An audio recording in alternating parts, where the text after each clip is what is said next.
Hello, viewers. This is another episode of the Open Circle. We are here today, and I'm sure you guys have, see what have been going on in the global trend about the Israel, Iran, US war. We here at the Open Circle decided to give you guys some very, very good insight on how the war has been and what causes the war at the first place. So I'm here with my contenders and my well formidable opponent, my hosts, to discuss more, to give you guys more details about the Iran-Israel war. I'm here with Vinod Francis, my wonderful contender, and Joshua Mary, our host of the Open Circle, which you all know. So first of all, we're starting with the causes of the war.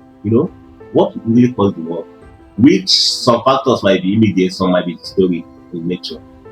So I'll give chipping to Vinod for you to give you the historic factors of the war, just to give you guys the insights of what really happened in the war. So yeah, over to Vinod. So, Vinod, concerning the war that Kingsley just made the intro, what do you think causes the war between Iran and the US? Okay, meanwhile, if we are talking about causes, what causes the war, then of course, just like Kingsley said, there are a couple of factors that each participates in the outcome of this war. Some are immediate and some are historical in nature. And all these factors play a major role, in gearing us towards the present day, where we have a situation where the US, with a joint effort with the Israeli army, were able to assassinate the Iran supreme leader, who is alleged or supposedly a sovereign leader in this case. So the causes, now we need to begin to look at the history, that is the historical tension that have been going on between the Iran and the West in terms of control of the Middle East. We have to look at contemporary issues relating to the nuclear weapon, ownership, and even geopolitical economy. Are you trying to say the Iran tried to own their own nuclear? Okay, yeah. Iran has interest in owning its own nuclear arsenal. The reason is because Iran has positioned itself as a power in the Middle East, both militarily and what's it called, economic wise. So it is, and then because of the tension that's going on between Iran and the disputes with the West over the West interest in trying to affect the affairs of the Middle East. So Iran needs some sort of deterrence, and that's where nuclear weapon comes in. So they have great interest in having their own nuclear weapon, but the West are not buying into the idea. But Kingsley, do you think it's wrong for the Iran to decide to own their own nuclear weapon? No, personally, if that is the personal question, I think for me, for the sake of humanity and civilization, I don't think there should be any more nuclear nuked states per se. No states should have nuclear weapons, because the more states have nuclear weapons, that's a threat to the existence of humanity in the long run. Especially Iran, of states. Iran, an Islamic state, first of all, which, if you look at the history of terrorism in the world, you see that most of them are from Islamic nation, right? So imagine those people owning a weapon of mass destruction, capable of destroying millions of lives in this present era, right? So for me, there's no need for them to own a nuclear weapon. There's no need, because if you look at them, let's be reasonable, economically perceived. You see, just recently, the Iranians, they were protesting against the supreme leader. The Ayatollah, they were just killed. There was just murdered by the Israeli Defense Force, the IDF. And they are protesting because they don't have as basic necessities as water. They don't have that. The economy have been going backward. This is a state as rich as Saudi Arabia with very massive oil, but they are still poor. But all they can think of is religion, how to govern the state in a theocratic way, or how to build a nuclear weapon. It's time when your citizens are suffering. So if you should ask me, they should channel their energy elsewhere. And if you to look at, what was going on before was the issue of the might is always right. If you look at when Iran was known as Persia before, the Persia, they invaded a lot of nations. They are very strong as both Israel and the US combined. They are strong as US and Israel combined then, where the world was known as empire, not like country as we have it today. Iran as an empire invaded a lot of countries. A lot of little countries were at the mercy of Iran and Persia then. So therefore, if you don't think that has been what has been going on in the world constantly, the strong are always, always want to feasting on the weak. Feasting on the weak. And if you look at the US today, US as strong as how Persia was then, right? So Iran should learn how other nations was at the mercy of Persia, how they have to come and make a deal. And you see those deals between the stronger and the weaker nations. It's always benefit the stronger nation. The weaker nation always at the mercy of the stronger nation, but they do agree and they just to survive. Because we're talking about survival here. The war should stop right from now. If Iran, they already know what the US and Israel are capable of doing. That was not. If you look at Germany, look at Japan. Japanese and Germany has stronger economy 10 times than Iran, but they're not even fighting for nuclear. They don't even care for it. They're just trying to develop the life of their citizens. Look at Saudi Arabia, more richer than Iran.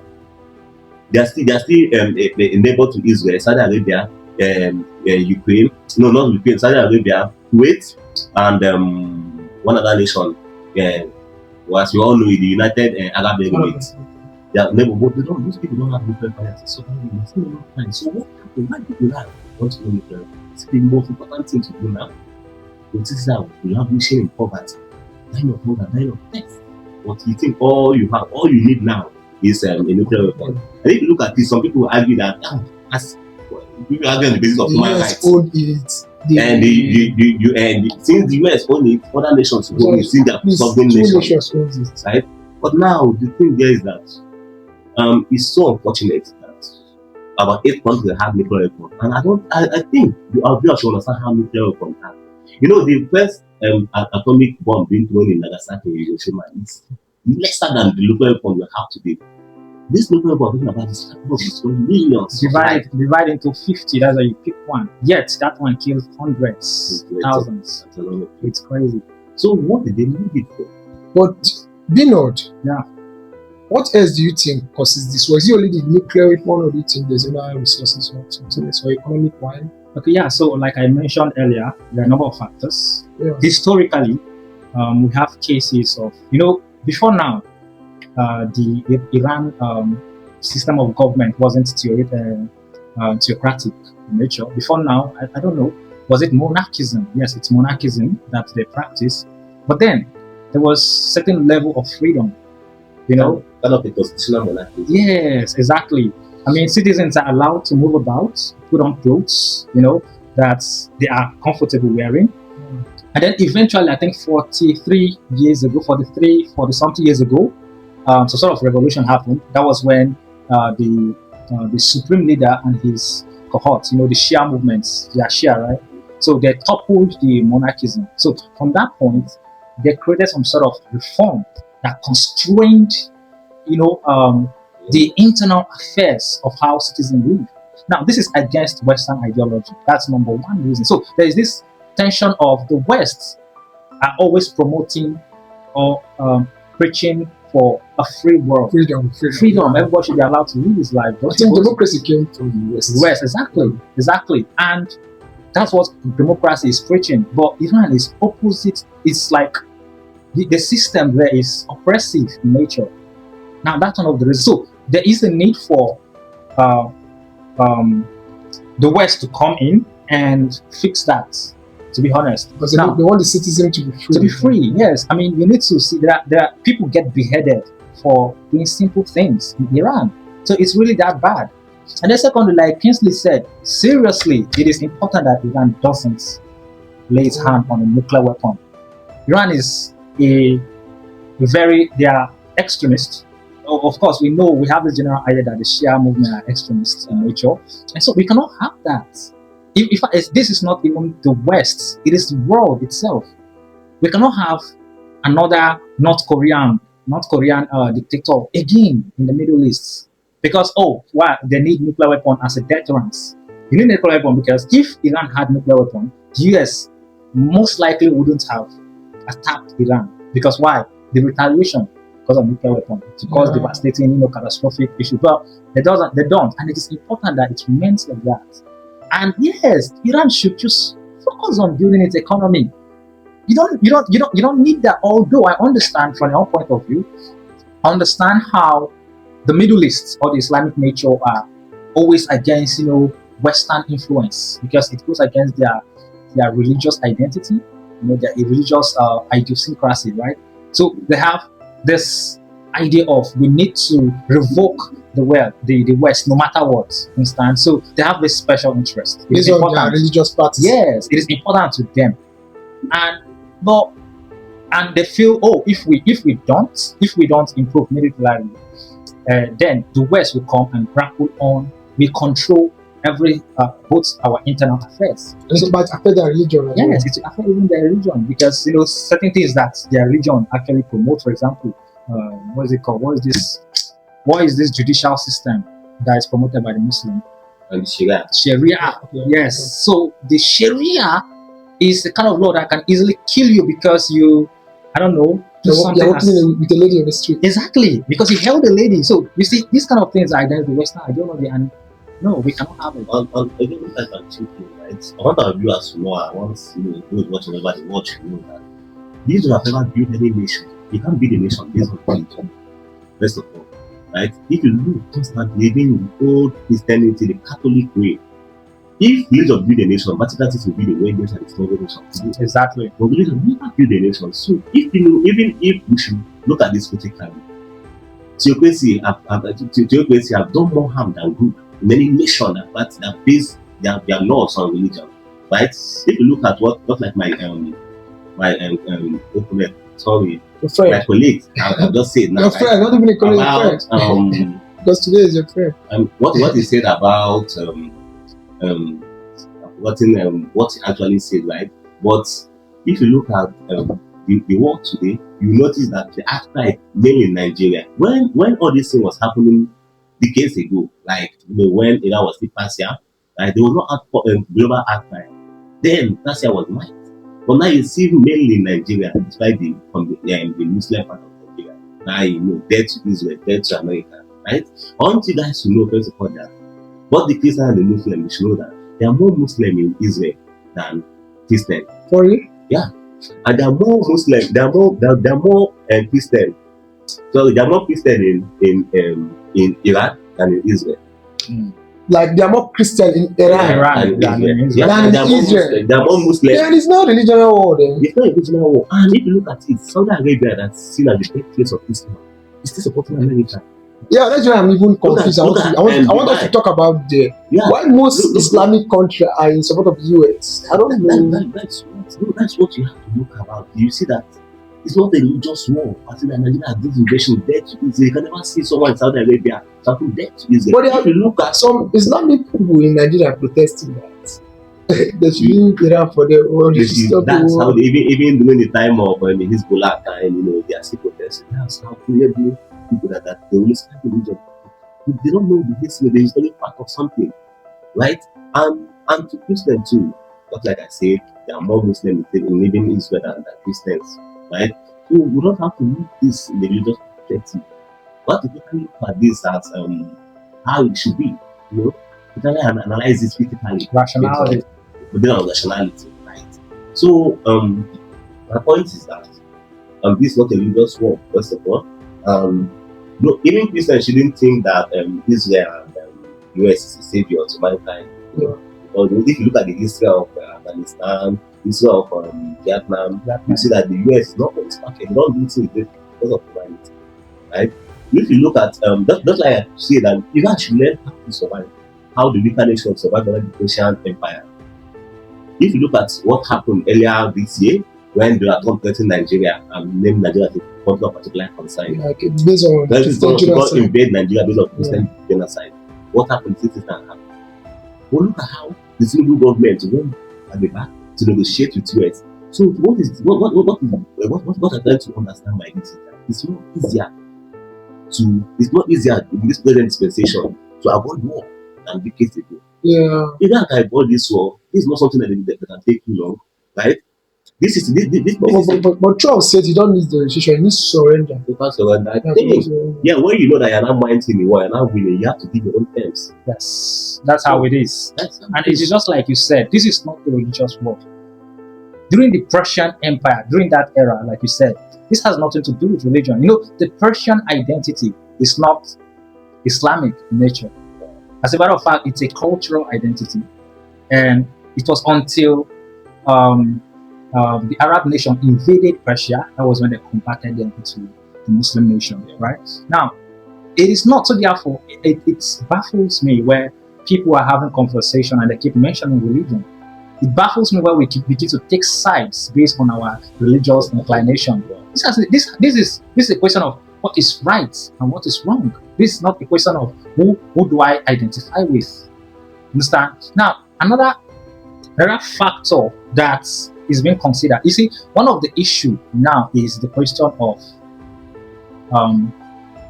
what is the baseline? What is the precedent that Donald Trump and Israel has to invade a sovereign nation, right? Because it is wrong. You know, during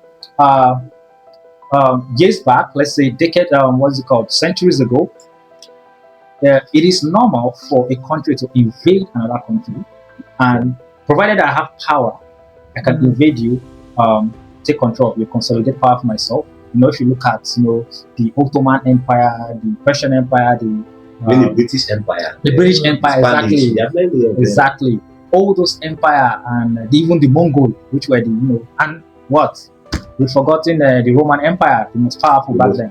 So and as recent as the Nazi Germany. Exactly, very very important. So you realize that it is normal, but then there was issue, right? We had issue where if the stronger can easily feast on the weak, then we'll have a society of chaos. Everybody wants to consolidate power. So the international community came together to after the Civil War. Yes, they came together to now it was important. Stability was more important than obedience or reform or whatever ideology. It is important that the disparate sovereign states are more stable. Now, the only way they can achieve that is to grant sovereignty to every country. Every country has the sovereignty to rule itself just the same way it's deemed fit. But here's an interesting thing. In 2005, I don't know if you heard of the R2P, responsibility to protect. That was what the UN came up with because they understood that, okay, if we are going to leave every nation to govern itself, so what about if we have tyrants in a particular nation? What happens? Should we just watch them? So that was when they came up with that particular mandate. It is the international community have a responsibility to actually come in to intervene when a particular leader does not have one. And yes, in this Iran case, the leader was failing. The citizens themselves, because there was internal unrest, the citizens themselves were protesting. It means they are not okay. And then they are being suppressed. So there was a need. Of course, the US or the world do not have the mantle of the international community because there's the UN. The UN is supposed to be the one, but the UN are not doing what they have to do. If I happen to be the leader of a powerful state like the US, I will do the same thing. I'll do the same thing. I won't not necessarily ignore sovereignty, but I mean there should be precedents that will allow me to be able to intervene. Is the war actually for Israel and the US to combine, or US are backing up the Israel to fight Iran, or Israel is the one backing up US? Because there was a clip I watched about a military interest general. Okay, number one. That he broke his hand. I don't know if you watched that. No. Do you want that? That he was saying that US will not join Israel. First of all, to go back to your question, first of all, the war mainly per se between Israel and Iran, because Israel can do anything to protect itself. Yeah. Israel and some Arabic and Islamic are just coming back. Israel don't want an annihilation.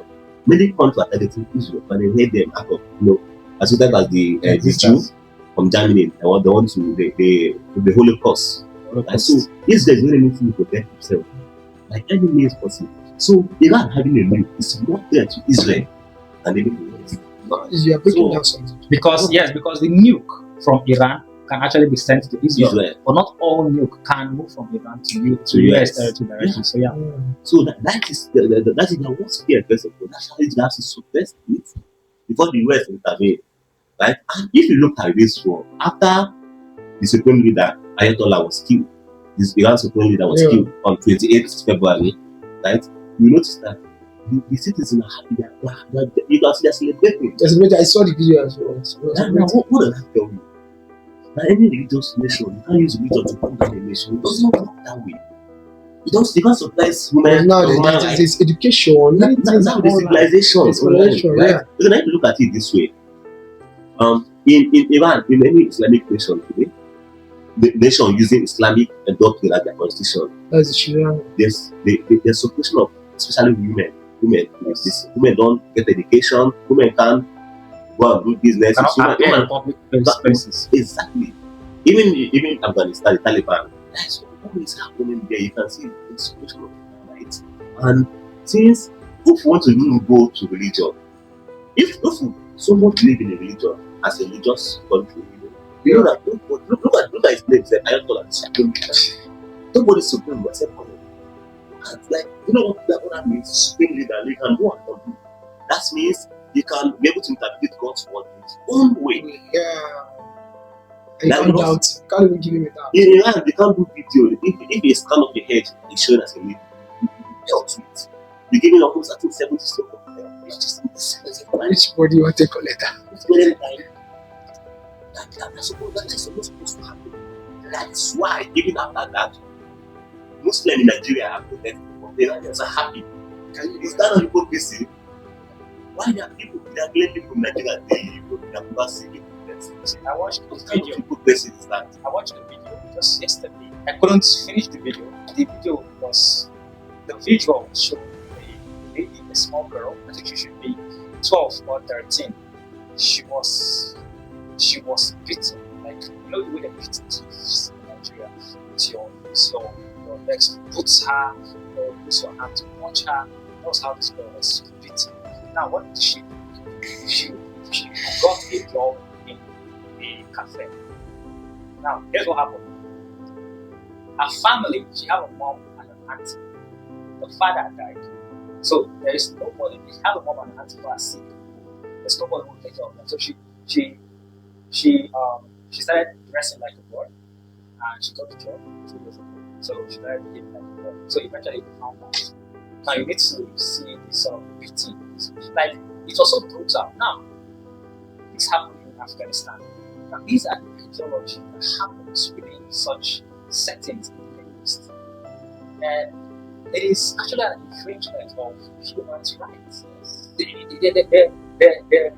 provide to curtail such acts, yet they will not provide incentives to address such. For example, the lady who provides, there must be provision for women who cannot help themselves. No provision was made. So what were you hoping? Let me chip in about the economic implication of the war. I'll first of all start in general. The war that has been fought. I'll start with the First World War. It's been estimated that about $334 billion was being spent on the First World War. About $5 trillion was being spent on the Second World War, which is $50 trillion today. Right? And now it's been estimated that about $170 billion is being needed to fight the world poverty per year. Now, if you look at what the world is spending militarily, the whole country, it's 8 to 10 times the amount that's supposed to be used to solve the world poverty. That means if the whole world can come together, so all these aspects of wars, the world will not be where they will be children going to bed with hope of getting their next meal. But we're here talking about war. If they're finishing this war, we're fighting another war. These have been good. Children are dying. Women are dying mortality rates in the hospital because they can't get the proper health care with childbirth. So the economic implication for me is that this money could have been used to put people out of poverty than war. especially in Iran, the money being used to make a nuke, because they have this nuke that Iran did, that the US later copied as a result of this war. That each one is spent like it was $13,000 spent in each of the nuke. Just imagine what that would have done to Iranians, right? So, but they spend all this money immediately, but all your citizens are dying. And so, the economic impact is that, look at oil now. I think they say oil is skyrocketing because of it's affecting Iran, which is one of the global oil output nation. You see all these things to make the oil and poverty still increase more. So I think war is not good per se. It's not good for any nation or the world. But, but there's something I want to say before you throw it out. Is US, like US and Israel, are they actually interested in the oil per se that Iran have? Are they actually interested for them to come up with this war, or? We talked about the cost of the war, I think. Now, I want to know if they are interested in the oil. I'm going to tell you something about the US and Donald Trump's mentality. You know, the idea of US first or America first. Now, you see, there are theories, ongoing theories that suggest that perhaps all this thing, the US interest in this war, economical wise, has to do with the oil. Now, of course, like I mentioned, there are lots of factors, right? But the US, one thing I've learned about the US over time is the US will never involve itself in something if there's nothing in it for it. Sure. The US will always want to. Donald Trump has the mindset of, if I have to do this thing, what do I have to get out of it? If I'm doing this thing and we're not getting anything out of it, there is no longer America first. So there's an America first doctrine. Now, there's this ongoing discussion that, as a matter of fact, it is very important because, like you mentioned, like Kinsley mentioned, it is Israel that this war is actually affecting. I mean, Iran is actually a bigger threat to Israel than US. So why is US fully involved? Now, outside the fact that the US and Iran and Israel share alliance, outside that, of course, the US and every other country share alliance, yet the US is not being involved. Outside that, the US have its own special interest. And I would say, outside the tension between Western ideology and whatever theocratic ideology that Iran holds, you have interest economic-wise based on the oil. For example, someone says, perhaps it is proxy, it's a proxy war. The US is fighting a bigger threat economic-wise to the US is actually China. China economy is moving at a rate faster than the US. Of course, today, the US economy is bigger than China, but at this rate, if China maintains this rate, China might surpass the US economy in the nearby future. So it's a threat to the US. So the US have to curtail this now. How does China build its economy? It is through sanctioned oil. You see, Venezuela, Iran, they're one of the major exports of oil to China, and China uses that oil because they buy it cheaply because of the discount, due to the unrest, geopolitical unrest in the Middle East. So China buys oil from Iran and Venezuela at a cheaper rate, and they use it to enrich their country. So it is important to during even when that Venezuelan president was kidnapped, there were theory that actually this has to do with the oil and how Venezuela actually sells oil to China. So that was why Trump came in, and then it happened again with Iran, and then you realize that Trump also had an interest in Nigeria. If you check, there's a pattern of countries that have oil. Of course, this is conspiracy theory and all, but you will realize that there is indeed a pattern. So perhaps this has something, again, outside all we've mentioned, has something to do with the oil and how it will benefit America economical wise. That's true. I think look at the patterns, from Venezuela to Iran. And again, if you look at, based on alliance that my friend just mentioned, there, you notice that US still have alliance with what is this country? No, this Ukraine. Right?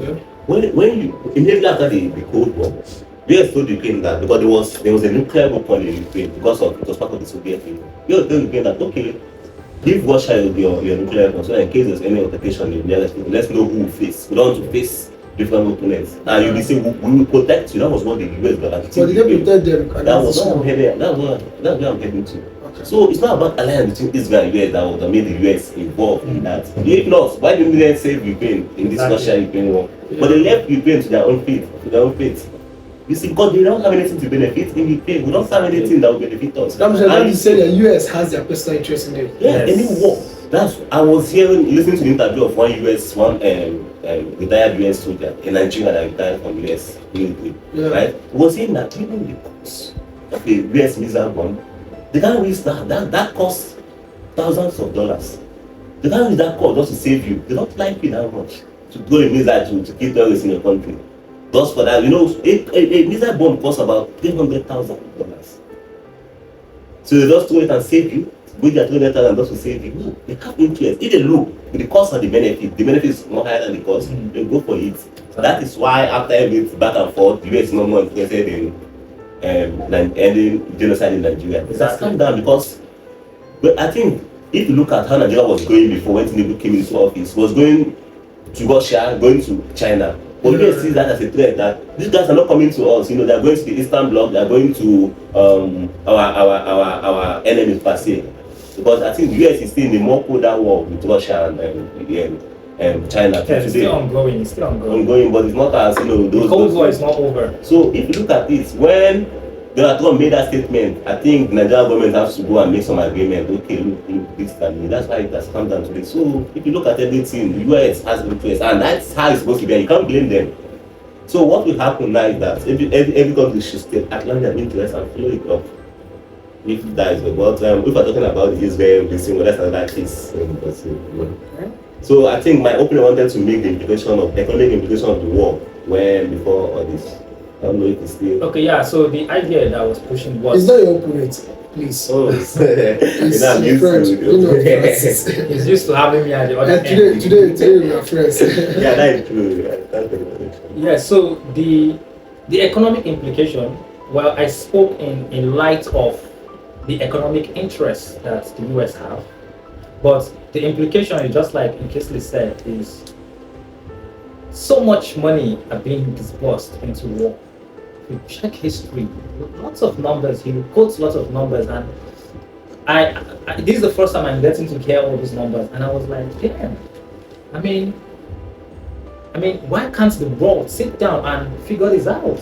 Of course, there are a series of mandates, the World Health Organization, UHCN, etc., come up together and talk about, come up with this magnified figures that describe ending poverty in 2030, blah blah blah. Tired of palliative, every time any palliative, that is not what we want. That's not solving the issue from the root, and there's so much money on earth that will fix world issue. So why China? Every country should focus on how it will build itself, better the lives of your citizens. And Iran is rich. Iran has resource and reserve that it will enrich the life of its citizens, improve its economy.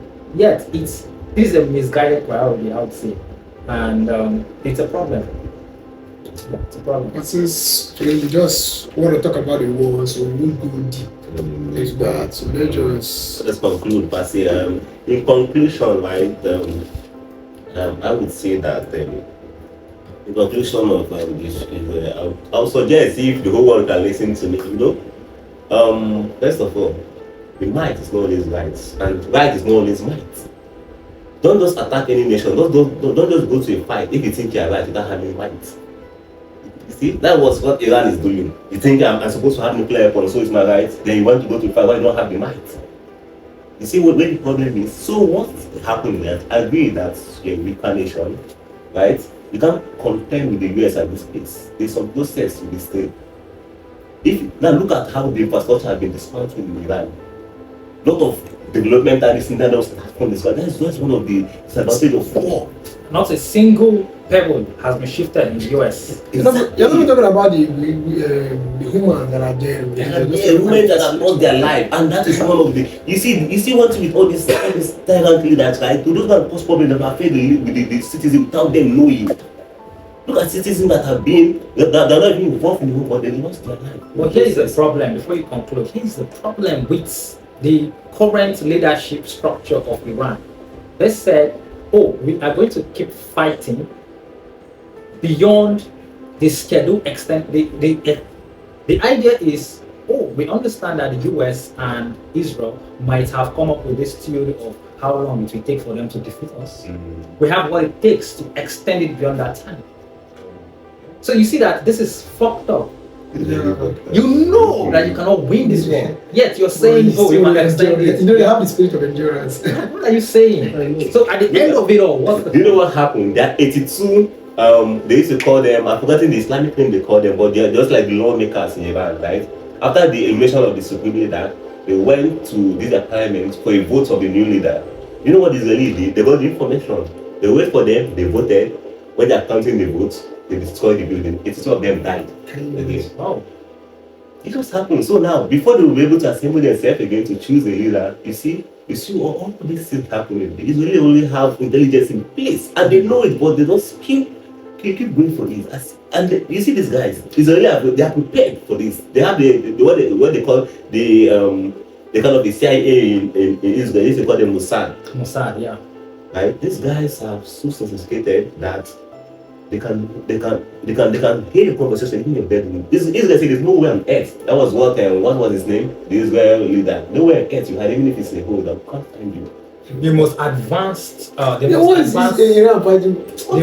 most advanced surveillance software is called Pegasus, and it's owned by the US, by the Israelis. So how do you want to fight this kind of person? Now I must commend Iran, for keeping this war this long. Not much country can do that. Not much country can do that, but they actually don't. We commend them, because even my country, Nigeria, I'm sure that our country didn't last up to 2-3 days per se. Right? But we commend them. We have seen the extent to which they can reach. But I think that it is wise for you to go and prepare at the background. Go. They say who go and live to fight on the land day. Like, Sure. They are killing your citizens, not for nothing. Just go and prepare. Because it's so obvious that Israel are really, really prepared, even in 10 years war to come. That I think you guys have heard the story where they eliminated one of the Iranian leader. That was last year. The leader of the helicopter. They say this guy went to plant chip, the manufacturing company, because they know that these guys are threats, even right from time. Some years back, they know that's when this guy went to acquire this helicopter, and Israel, that is then, but Israel are waiting for the moment. When they was, they have to detonate the helicopter. There have been information. These guys have been, I told you that Israel have been prepared years before all these things. Israel, they know their enemies, they only know their enemies. Before time, they know that these guys are threats. Even God says this is just. That was what people have been saying, but they still have to. All these things we should not be baffled with all this. It's not about God. They say, God says that Israelis are choosing people. That no nation can defeat them according to what the Bible says. But what is not about that? God cannot come and protect you. That is giving them the knowledge to be more intellectual on that. If you make that claim, then you would explain what happened in the Holocaust.